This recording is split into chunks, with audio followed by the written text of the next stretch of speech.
Okay, today is November 19, 2015. We're watching the destruction of Tropical Storm Rick.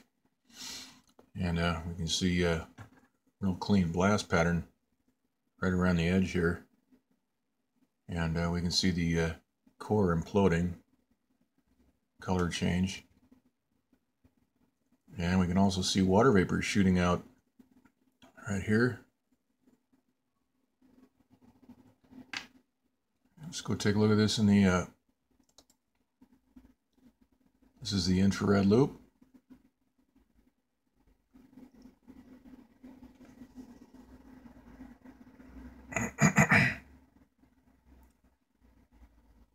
This is just a quick update.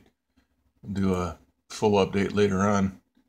Here is the visible light mode.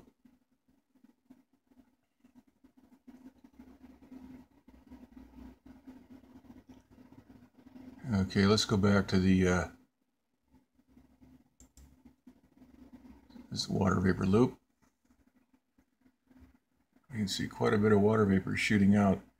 The core of this storm is being hit by microwave, probably coherent microwave maser, M-A-S-E-R. That's microwave amplification by stimulated emission of radiation right here.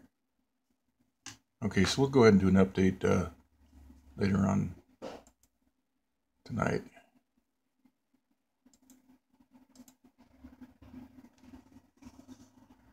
Okay, that's it.